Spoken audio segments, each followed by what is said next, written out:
tao với chia sẻ vềរបស់អ្នកយកវាមកជំនះឲ្យបានដូចខ្ញុំជំនះនៅក្នុងការចេញវីដេអូទី2នេះចឹង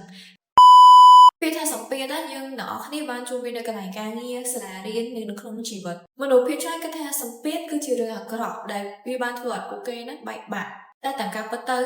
សម្ពាធអាចកែខៃអ្នកបានដូចជាក់ស្ដែងកម្ដៅនិងសម្ពាធដែលបានដុតជាមួយនឹងរ៉ែមាសហើយឲ្យខ្លាយទៅជាមាសដែលពេញលេញដែលមានតម្លៃខ្ពស់អញ្ចឹងបញ្ហាប្រឈមមុខអាចបំលែងអ្នកឲ្យខ្លាយទៅជាមនុស្សកាន់តែរឹងមាំអត់ធ្មត់និងឆ្លាតវៃជាងមុនពេលជីវិតកាន់តែពិបាកអារម្មណ៍ថាធ្ងន់កុំសួរខ្លួនឯងថាហេតុអ្វីបានត្រូវជាខ្ញុំត្រូវសួរខ្លួនឯងថាតើបញ្ហាហ្នឹងវាកំពុងបង្រៀនអីខ្ញុំទៀតហើយត្រូវចងចាំថាភាពខ្លាំងណាមិនបានកសាងនៅក្នុងភាពងាយស្រួលទេវាត្រូវបានកសាងនៅពេលណាដែលអ្នកសាក់មកហើយប៉ុន្តែអ្នកនៅតែជ្រើសរើសដើរទៅមុខដូច្នេះពេលក្រោយនៅពេលដែលអ្នកមានអារម្មណ៍ថាការតឹងខ្លាំងចូលកុំឲ្យសម្ពាធនោះបំផ្លាញអ្នកបានត្រូវអនុញ្ញាតឲ្យវាចូលមកបង្រៀនយើងហើយត្រូវចេះបំលែងសម្ពាធនោះឲ្យคล้ายទៅជាថាមពលដ៏អស្ចារ្យសម្រាប់ជីវិតរបស់អ្នក